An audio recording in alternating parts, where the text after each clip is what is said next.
Real quickly before we begin, I want to thank this video's sponsor, carmarshal.com. Carmarshal.com can save you lots of money on buying used or new vehicles, cars, trucks, school buses. If you want to save money, I'll have a link in the description down below. I know I'm going to...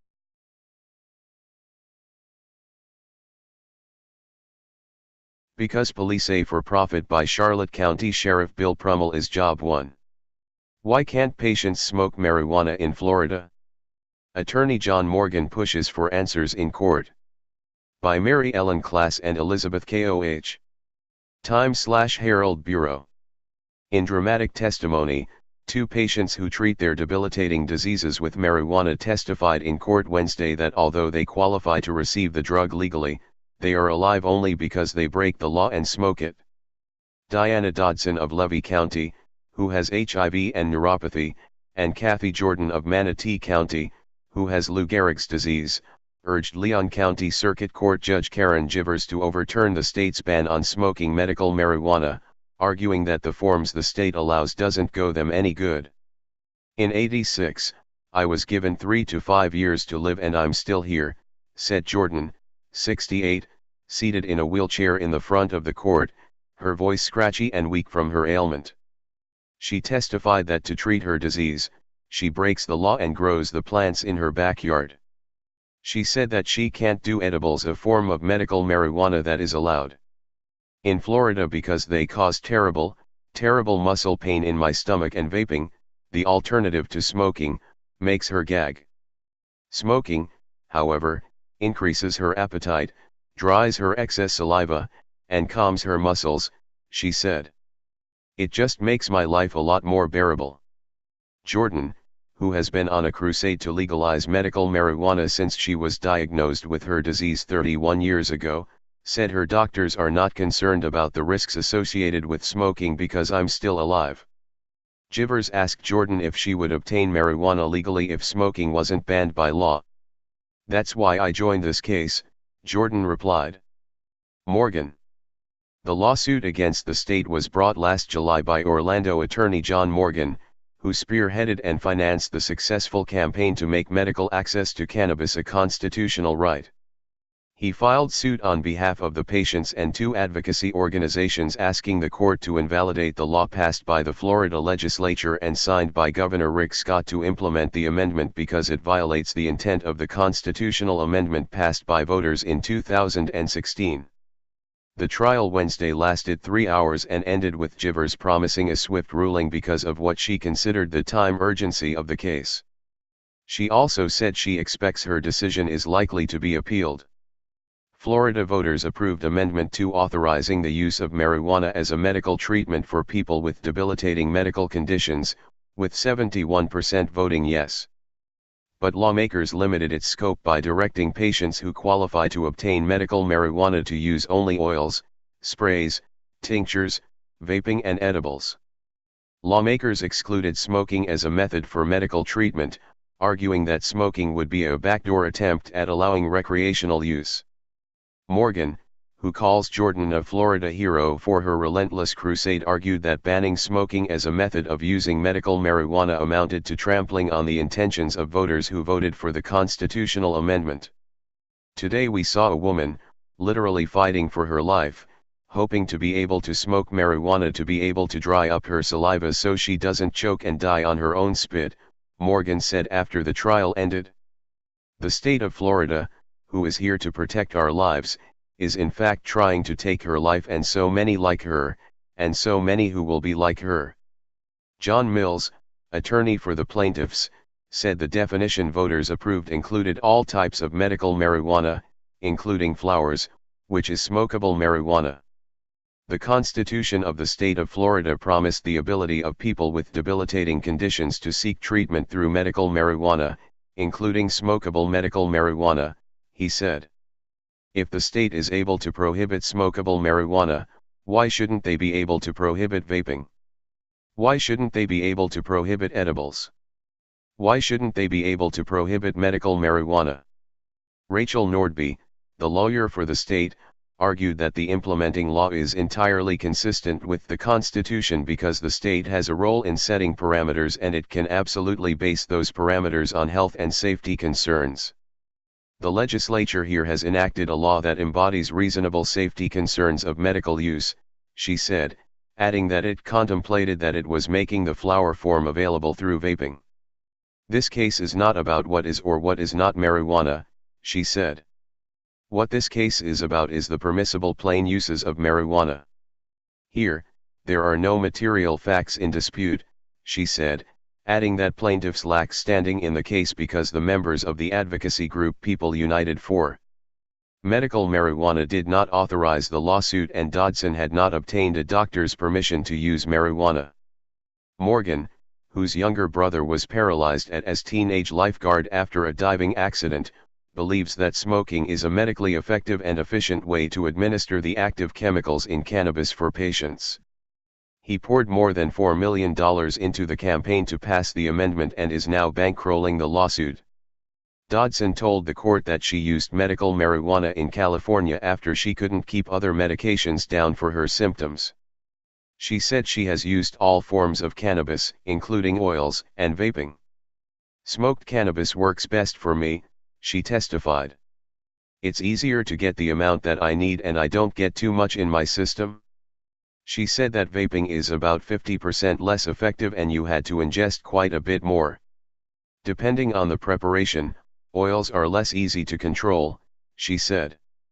Jordan said doctors have told her that her lungs are at 78%, which is unheard of for a ALS patient, and she credits it to smoking marijuana for 30 years. She said she suggested once to her doctors that she quit for 3 to 4 days to see what happened and they told her not to because it might bring on problems that could not be reversed. Morgan, who uses the hashtag #NoSmokeIsAjoke, argues that the legislative claim has been a bogus argument from day one, and that if legislators were truly interested in keeping the public safe from smoking, they would have taxed tobacco to the hilt. Ben Pollera, treasurer for People United for Medical Marijuana, who managed the successful campaign to pass the amendment, testified that the amendment contemplated that it would allow patients to smoke marijuana. I don't think we considered anything otherwise, he said.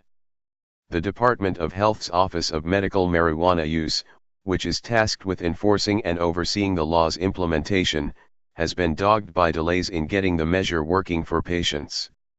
Among the problems have been a backlog in identification cards for patients and slowdowns in approving dispensing licenses and promulgating various regulations.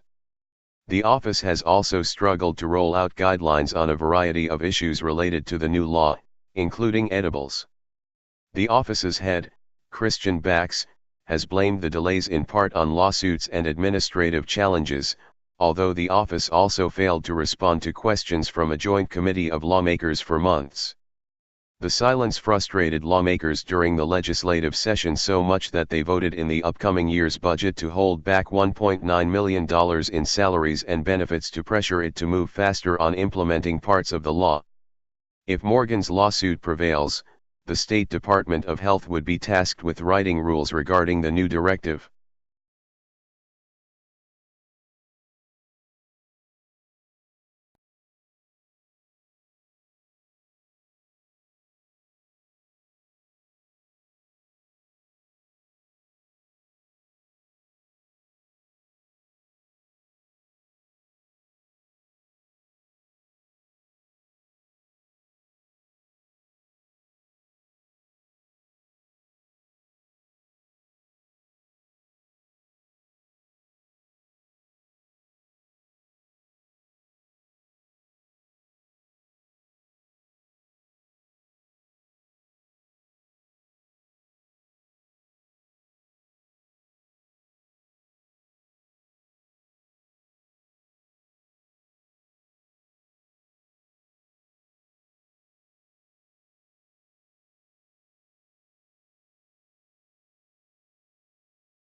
Hey, Sheriff, we have a question.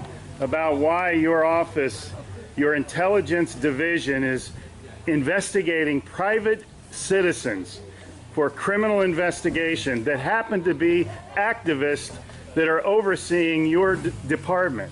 Why would you have your intelligence division investigate private citizens? We have done... for life hating so much.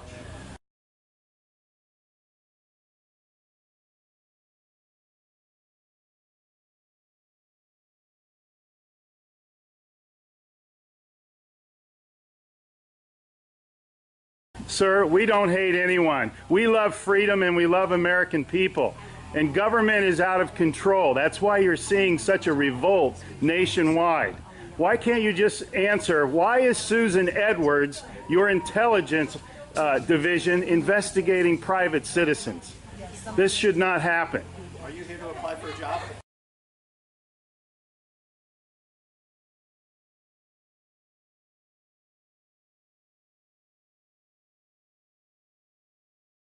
Possibly I might be applying for a job, but that's irrelevant to my question.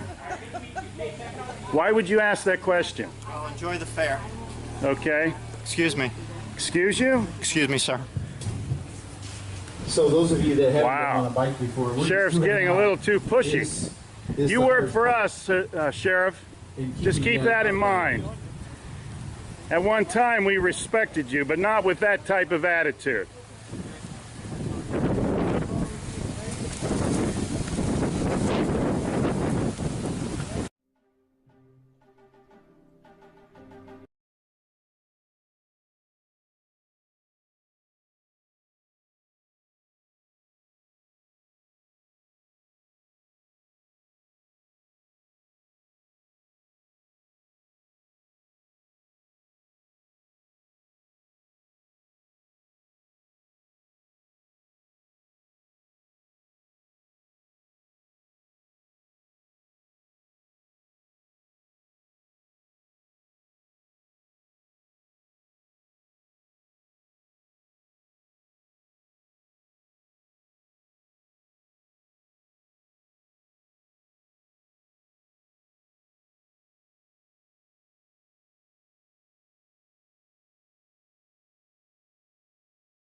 Hey Charlotte County, this is Charlotte County COPWATCH, and I just wanted you to know that I am using this stuff under fair use.